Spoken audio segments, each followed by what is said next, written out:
खुलुमबाय लोगोफोर आंनि गुबुन मोनसे भिडिअ फिन बरायनाय थाबाय लोगोफोर दायो सानजौफुनि 1:30 बाजिदो दां आरो जोंहा थांनो ओंखारदो जोंनिनो खाथियावनो थानाय गंसे मन्दिराव आरोना थांनो ओंखारदो जोंहा बेहाय थांनोसै जोङो लोगोफोर दङ दायो हानि साखि लानि एसे न' खाथियावनो हानि साखिबो मोनो आरोना हानि साखि लानिसै थांनाय लोगोआ बे सासे आरो बैलाय हानि साखि लायदो बिस्रानाव जोंनि न'आ बिथिं आरो बिथिं जों लागोन हानि साखि बेस्रानियावहा हानि बुस्थु मोनो आरोना जों बेखौ लांफैदो साखि लगायगोन सानदो नै सासे लोगो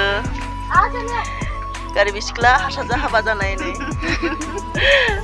साखि बायनो फैदो जोंहा नै मन्दिराव जावल' पास्ता जोंहा थांहोलांगासिनो दङ सान्दुं गोसायावहा नै लोगोफोरा आंहा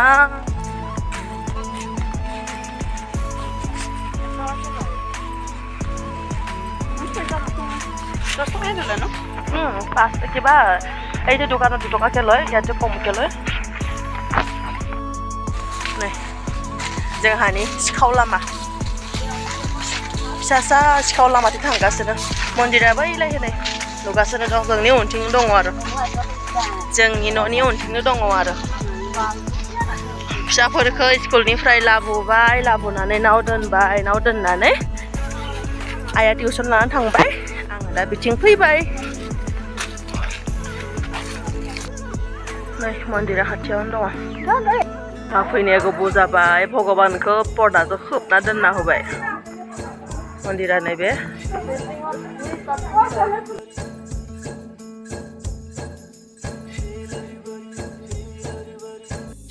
कृष्ण गोविंद हरे मुरारे हे नाथ Narayan Vasudev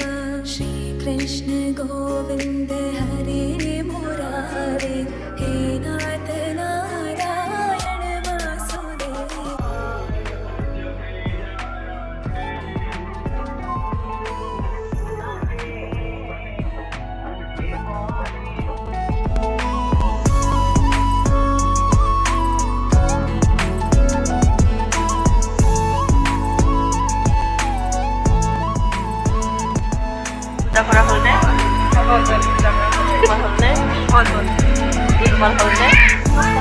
Hare Krishna.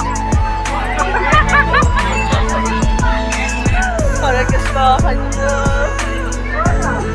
Krishna.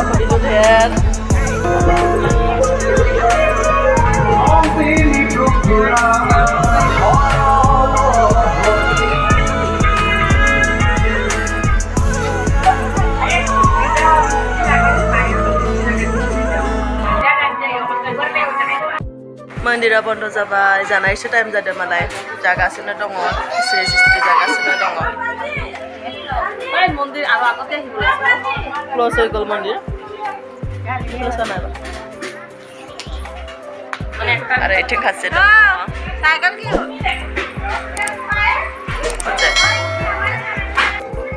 नै आंनि खिस्रिया मोनफैबाय लोगोफोर जानोसै जोंहा